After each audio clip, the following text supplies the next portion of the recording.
everyone, I thought that I would do one last page from this Autumn Harvest book before we sort of moved on to away from autumn colouring. I really want to do a few more autumn pages.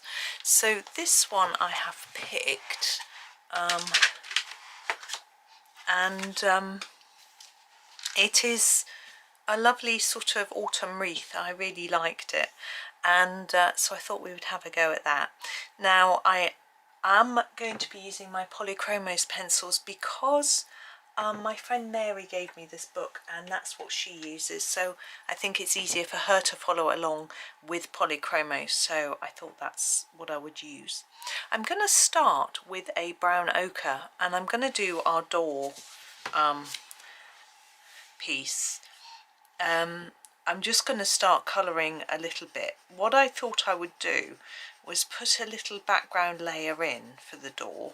I'm just going to do all of it in the same colour at the moment.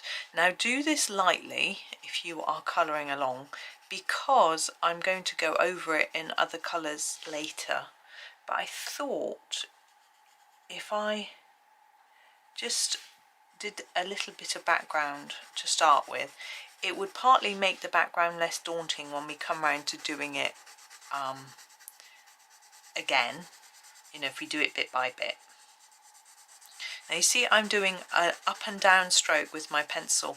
Now I don't mind doing that on this because it's going to have wood grain in the door, so if you can see some strokes, I think that's fine.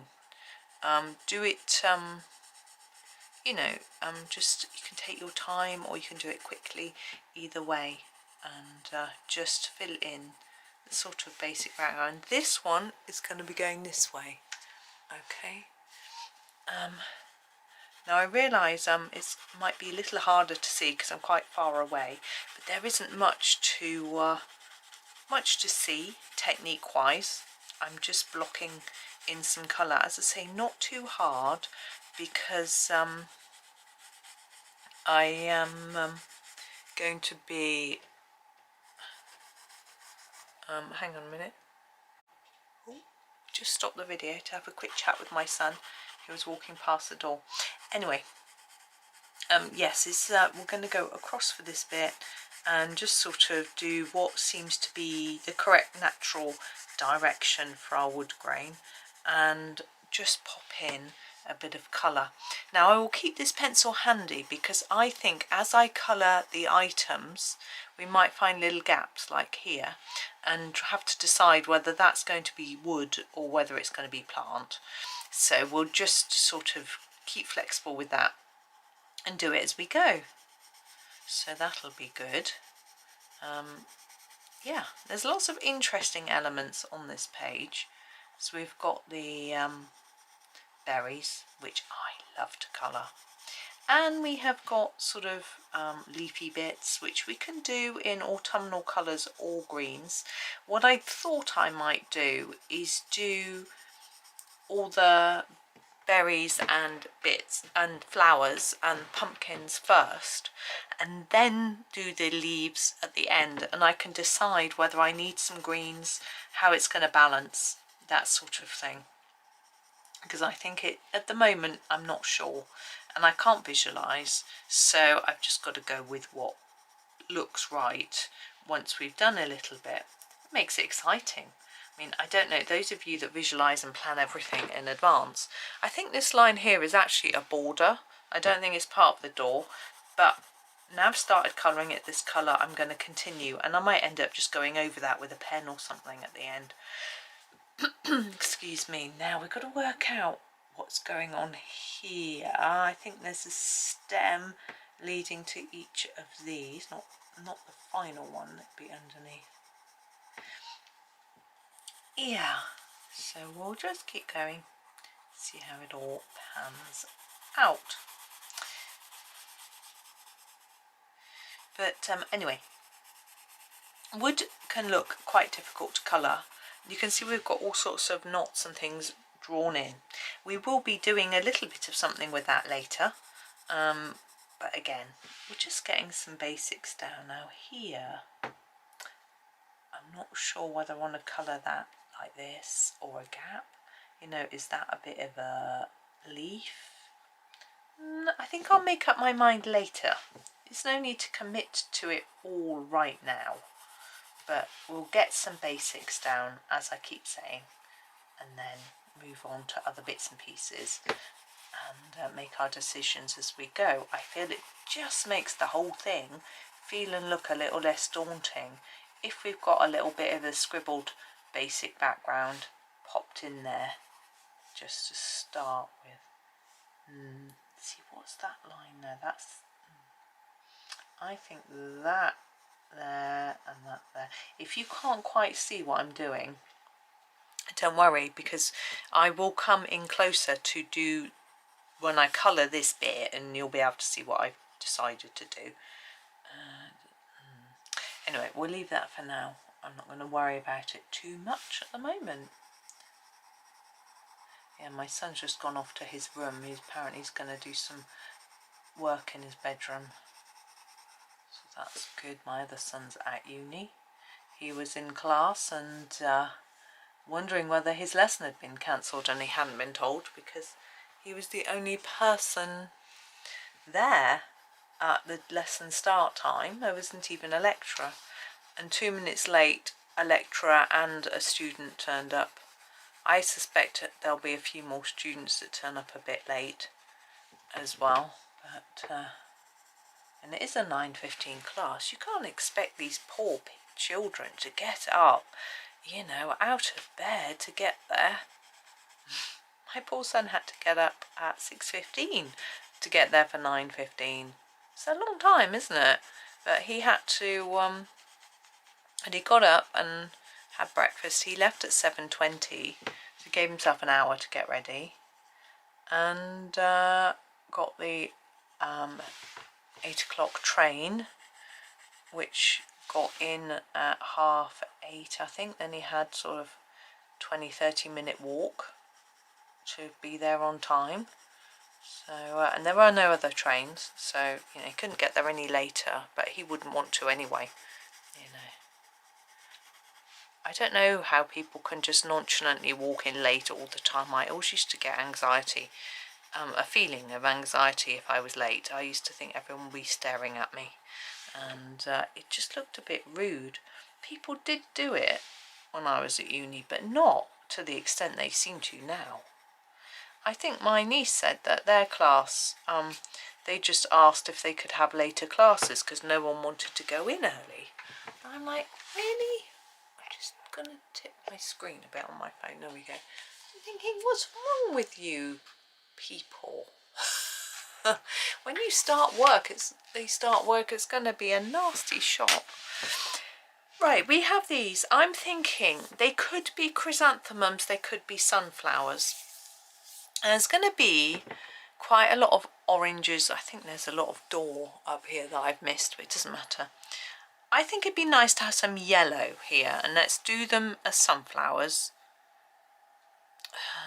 It could be either. You can do it however you wish, or you can just do it my way and decide what it is once it's done. I don't think it matters that much. But I'm going to do the centre in brown. So this is, I've grabbed the walnut brown to do a little bit of darker area.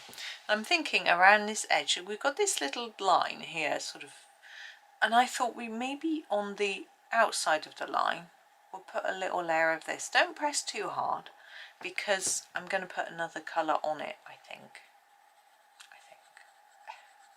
I was looking at some pages from this book that had been coloured. I can't remember why. Oh, I know, I was looking at the ribbon to try and work out how to colour the ribbon. And some pages from this book are coloured so beautifully. It's just amazing. I was on Pinterest, by the way. So if you're looking for inspiration for any pages that you want to do that I haven't coloured, or that, you know, you don't like what I've done, yeah, that's fair enough.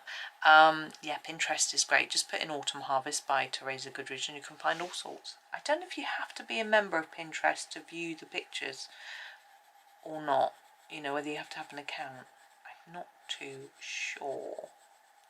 So that's that sort of bit. Here, I'm going to sort of scumble around here a bit. So just put a bit of a layer here. I think this is supposed to be a, I don't know. It looks like it's a flower in the middle here, but this definitely, oh, I don't know. And I'm going to sort of fade it as I go up. Can you see what I'm doing? So this bit's darker around here, and then just doing less layers up towards the top, like that. And it gives it a bit of shape, hopefully, once we've finished. We'll be adding other colours. And then same on this one. Yeah, someone has already asked me if I'm going to be doing some Christmas stuff soon. And it's November the 6th. And I'm like, not quite yet. I will be though. I haven't completely decided what I'm going to be doing. So I'm a bit disorganised because of the new book of Johanna's. I've just been doing that. I'm going to use the bistre. Oh, it's very small. I think I'm getting a new bistre for Christmas. Now I'm going to go over this. Again, I'm just going to stay within the line. I'm burnishing this down a little bit more now, so we're not seeing so much white paper. I just didn't want it to be really, really dark. Yeah, so I've just been concentrating on Johanna's new book, and then I thought I needed to squeeze in a few autumnal bits and bobs quickly before I start turning to winter and Christmas. I'm not really ready for Christmas, you know. I've done all the Johanna's planner pictures for November, and I was going to just finish the planner. But then I had a look at all the Christmas images and thought, no, I'm not really yet in the mindset for Christmas pictures, so I left it because I didn't want to be half-hearted and just, you know, do it because I wanted to get it out of the way sort of thing. I don't like doing that with pictures. So I thought I'd just leave it until I'm feeling a bit more Christmassy, and I'm sure I soon will. I've started Christmas shopping already, and I've just bought some Christmas themed toilet paper. There's a loo roll company in the UK called Who Gives a something, and the word is a swear word, so I'm not going to say it. Begins with C, 4 letters, not that word, a better word. and they've got a sort of really interesting Christmas paper wrapped around the outside, because it's environmentally friendly. They don't use plastic, so each individual roll is wrapped in paper, and normally it's just black and white and it's different patterns. It's fine, but they've got a Christmas themed one, and basically you get a head, body and legs of different things like elves and Santas, and you can make different figures. I thought it was really good fun. Even if no one else likes it, I will, in the household I mean. This is green gold. I'm going to finish these in green gold. I'm going to do this, I'm just going to go over the whole thing in green gold. I don't know why. I don't think sunflowers have green gold in the middle, but I just want it to look pretty and gold and nice, and that's what I'm doing. I can't always give a reason, I just like it. There we go. But anyway, so I ordered those this morning, so they'll be fun. And yeah, my mum has we decided we're all going to go to my mum's for Christmas Day, and she's getting all excited. She was talking to me about it yesterday on the phone, planning this and that and the other. It was lovely. She hasn't hosted Christmas on Christmas. We haven't been together for Christmas on Christmas Day for a really long time as a family.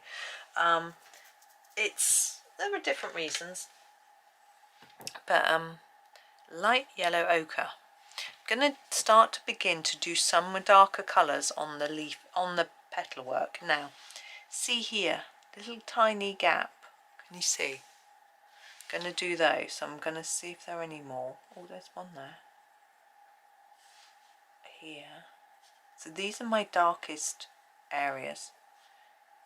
And then the petals at the back, I always think would be a little bit darker, be a bit shadow here. So I'm just going to do that and scumble it out a little bit. So we've got a dark line here, and then we just do a little bit of a circular movement and a bit less layers so that it will blend into my next colour, like that. And I'm just going to do that on all the leaves that are further back, because I think they'll be a bit darker. Yeah, so I'm sort of, but it means I don't have to cook a Christmas meal for lots of people. I'll do one for just us, I always do. Now, is this a leaf or a gap? I'm thinking it's probably a gap, but we've got that very strong line there. Is that the bottom of one of these leaves? Is it a petal? I'm going to do it as a petal. I see no harm in doing it as a petal that's been obscured by two leaves.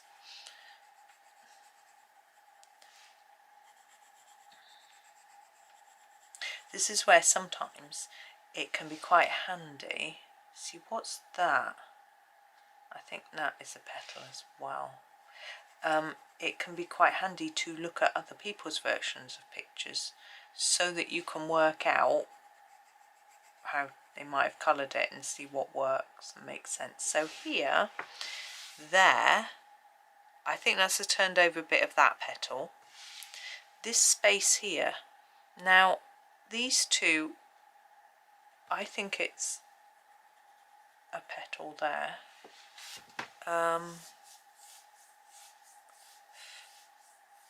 I don't know, is it a turned over bit? None of the others have got turned over bits, so I'm going to colour it as if it's just a petal like that. And I think that's all of that. There's space here, look, where I need to put some brown pencil of my, what's it, brown ochre, I think.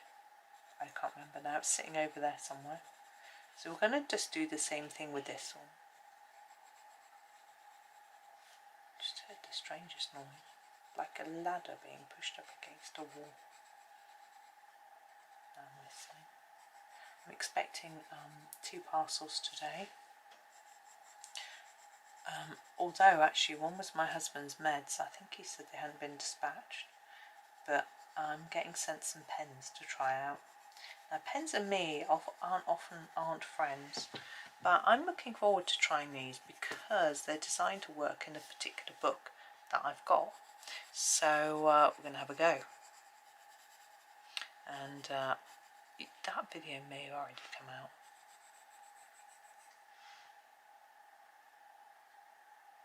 I can definitely hear some noise. If it's outside, it's a person doing something. I'm not going to worry about it. As long as it's not a rat in the house, I'm fine. House. Ooh! Not in the house. In the walls of the house. Right.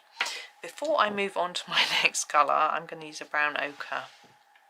I'm going to fill in this space. I'm hoping you can see. Yeah, you can see. Okay.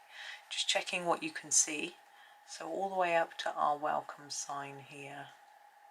Not that. That's pumpkin. Here.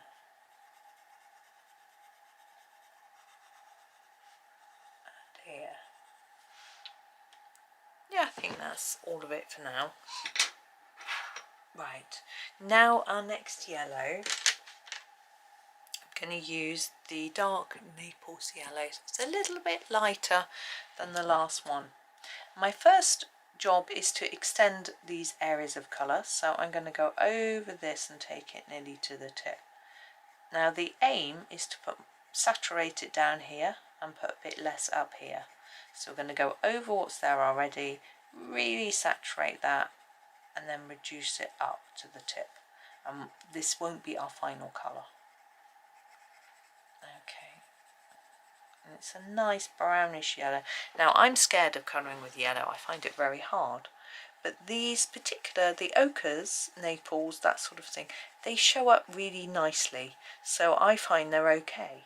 But the sort of lemon yellows, the light yellows, like chrome yellow, those sorts of ones, I find those quite difficult because when I put them down on the white paper, I can't really see them. So I can't see whether I've missed areas or not, and that sort of thing. And that's what makes me a bit nervous about using them. But I try sometimes. So this one, we're going to just fade up like that. Okay, so it's quite hard to do this. It takes practice. Put down a layer here, and then just try and put down less, as you go up to the tip. Now what are the tricks? Well, see here, I'm layering up. Can you see I'm over colouring? Over and over, round and round. And as I go up, I do less of those layers until once I get to about here, I'm only doing one, and I'm trying to colour lighter as I go up. Describing how to colour lighter is difficult, using less pressure.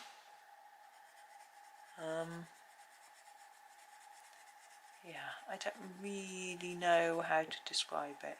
You're just pressing, not pressing as hard on the paper. Now I try not to press hard anyway.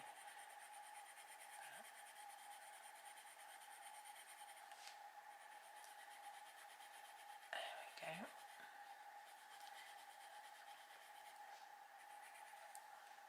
That could be a bit of a berry, could be a leaf, a petal.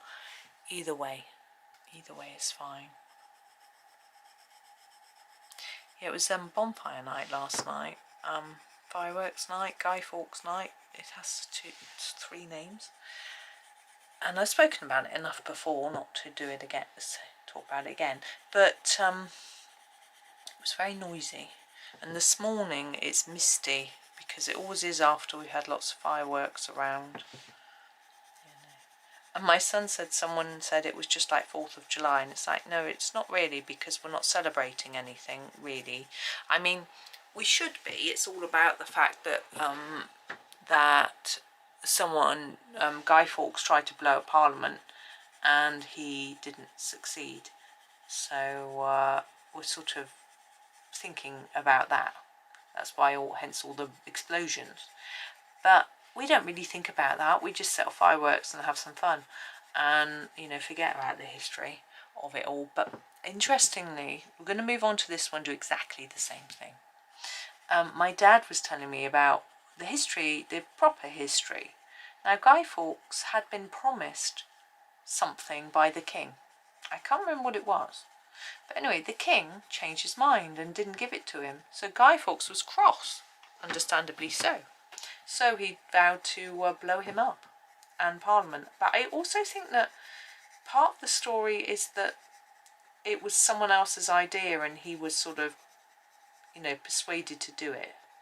But of course he was the one that got punished for it. But interestingly, before the state opening of Parliament, which happens, difficult to describe, if we have a general election, a vote, and Parliament closes during the election campaign, then it has to reopen, so there's that sort of state opening of Parliament. And I think there are some other times. Does it happen every year? Is it after the summer recess? Don't think so. Anyway, so they have this sort of opening, and as part of the sort of pomp and ceremony of it all, we do ceremony well, don't we, here in the UK. The beefeaters who actually normally look after the Tower of London, they guard it. I think it's them, or is it the Yeomen of the Guard? Not sure. Have to go down to the basement of Parliament with their lanterns and check to make sure. Oh, we missed this one. I think it's because it was so close I didn't do it, but I'll just put a few more layers of this one down on here to make it a little bit darker.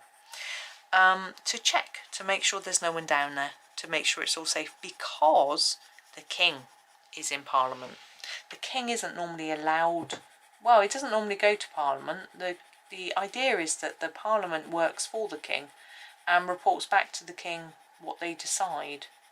And what used to happen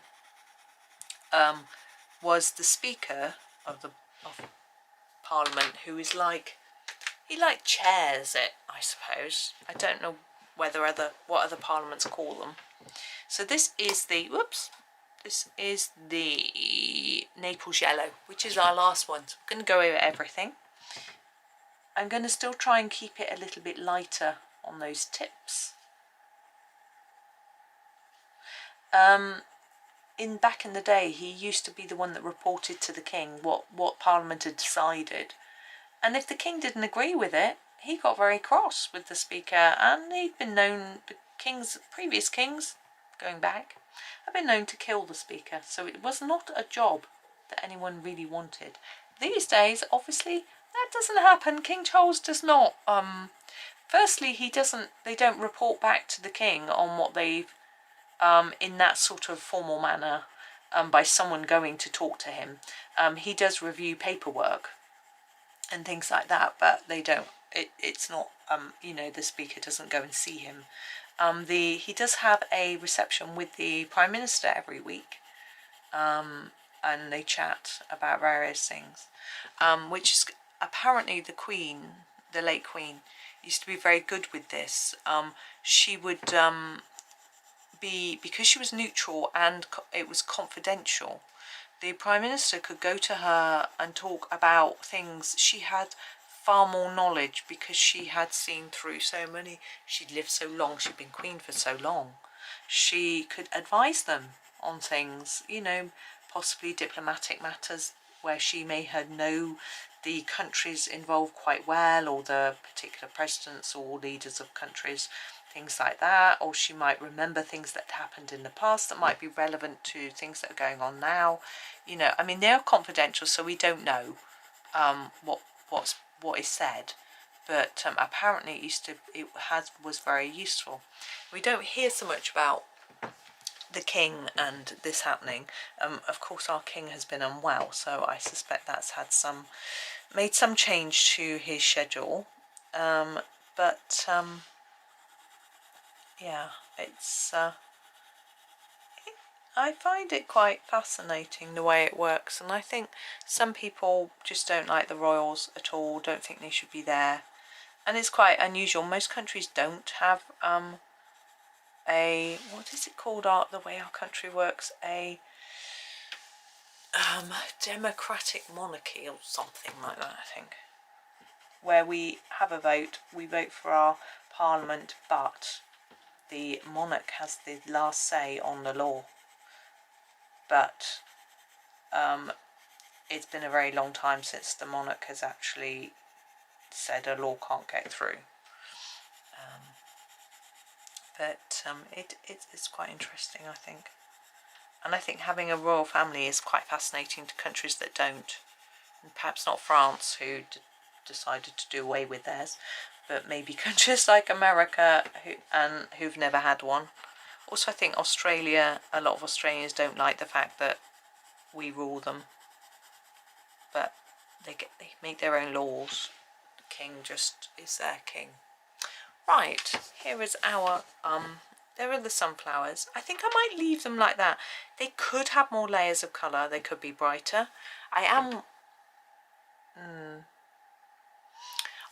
not going to leave them like that.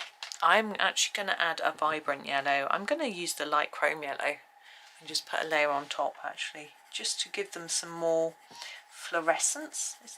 That's a word. I've just made this word up. I think I've used it before. So therefore it must be a word. And you can see we've just got a bit more saturation, and I feel like it's a bit brighter and lighter, more glowy. I don't know what words I'm saying.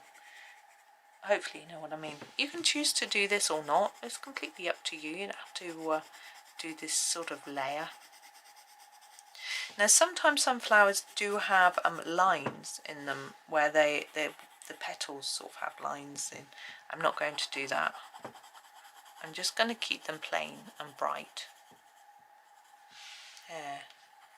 Yeah, I think that's better. I think that's improved on that. Oh, my camera is so dim. I found a setting on my camera where my hand doesn't blur when I'm zoomed in closely, and I thought this is fantastic, but it seems to not want to be very bright when I'm recording, so I don't know what to do about it really. I need to know my camera better. I'm wondering whether to write to the support and ask them what the best setting would be. There we go. She says fiddling with it a bit more. You can fiddle with yours as long as you wish. Now I'm having a little look And what else we've got here? We've got what looks like rose hips. We've got clusters of berries. I feel like I want to do some of these berry clusters. Whoops, here, look. I feel like I want to do them in a red. I'm going to come in closer because we've got quite a few and they're sort of scattered through the page. So I think it's better to do them in little groups. So let's start with these. Now, we've got some lovely colours for berries here. That one is in completely the wrong place. That's the Indian red. It's been put in the wrong place. Right, actually I might start with an Indian red. Whoop. Yeah, I think I will. Indian red. So what I'm going to do is start with my darkest colour and do a bit around the edge here. I don't always do it this way. Sometimes I start with my lightest colour and then fade it. Like that. And then the same with all of them. Now you could just do this one layer of colour, but I think I'm going to put something a bit lighter and brighter on top to help them stand out from that woody colour, because once we apply more brown onto our background, these might fade back a bit. So I'm thinking I might go for something really bright like a scarlet. You see here I'm putting more colour down at the bottom. I'll do the same with this one. Because although there might be some shadow from here, which I'm just going to draw in there, I feel that they would be pretty much darker at the bottom, and it helps to give them a more rounded shape.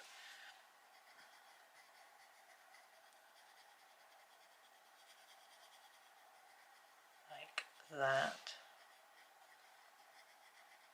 Yeah, I think UK history is interesting. A lot of the bad stuff is not in our history books. I think it's true of most countries. They're very biased and, you know, leaving out stuff. Like my dad always says, Sir Francis Drake, who worked for Queen Elizabeth I, and he went to Spain and used to come back with riches for her. My dad's like, he was a pirate and a thief. Why do we hold him in such high acclaim? You know, but there's a lot more worse things that have happened than that, though, across our history. But as I say, we don't get taught the bad stuff. It's probably true in a lot of countries. You know, we just, oh, we had a successful empire, wasn't it good? It's like, yes. Anyway,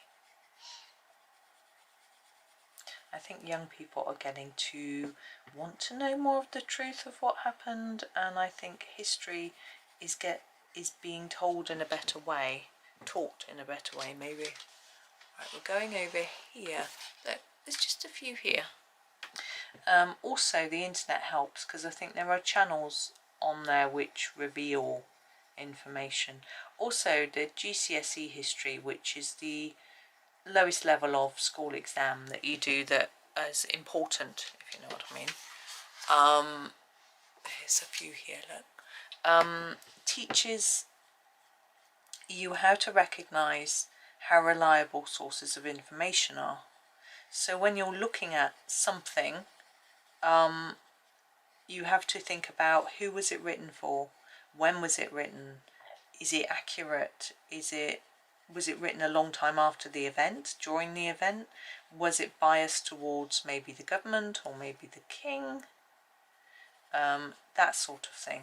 So I think that's really good, sort of teaching you to have an understanding of the fact that, you know, what we read, we need to read with thought, knowledge, you know, why was it written, who for, all that sort of thing.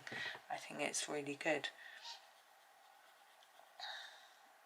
because a lot of our historical sources are biased, probably all are, to be honest. Even modern historical sources are biased. You know, you watch the news and it's biased. You know, we're supposed to have an independent news channel, but it still chooses to report certain stories and not others. How does it make that choice? You know, so there is that going on. So yeah, there's always going to be, and also I think the individual reporter is very likely to be biased without necessarily realising it. I think we all are in things that we're saying and doing, you know. In fact, there's a lot of interesting psychology about that. So, but having an understanding of it helps. Like, we have a news channel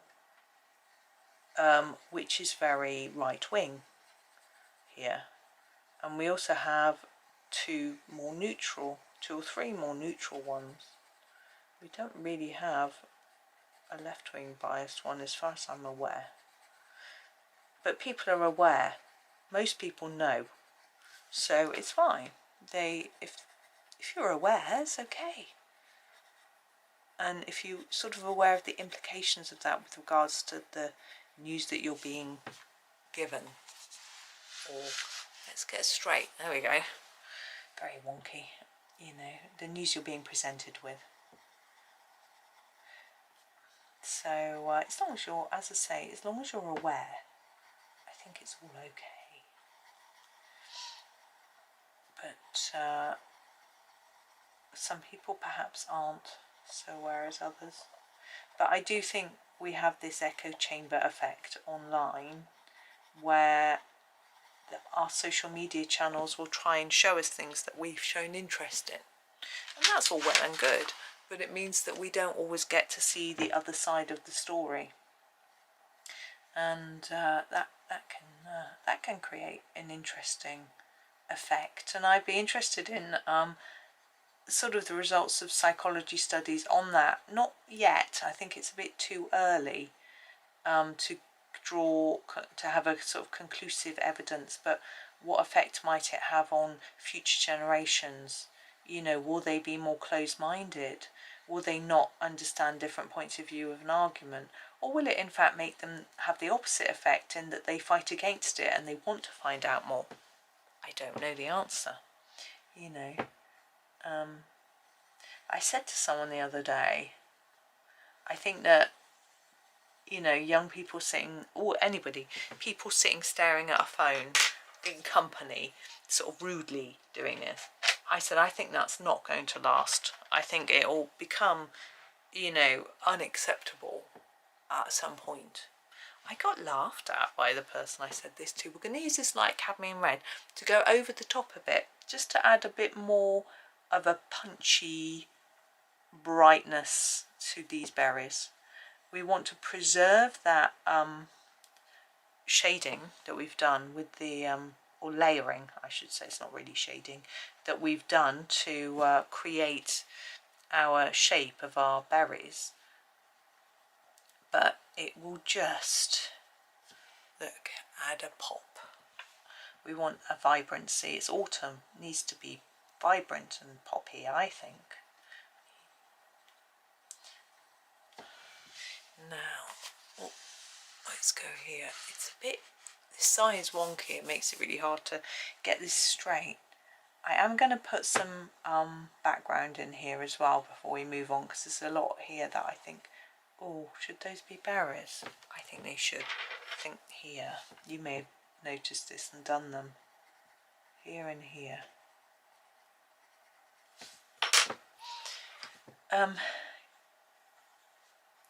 Yes, I think there'll be a time, again, when it becomes unsociable to be on your phone all the time. And people will reject it. At the moment, there are groups of people that do reject it. Before I move on, brown ochre. Now, there's a line here. So we've got our ribbon here. Now, is this holding this sign, I think? So I'm going to put a bit of wood here and here. In here, here, here and here. And then this side.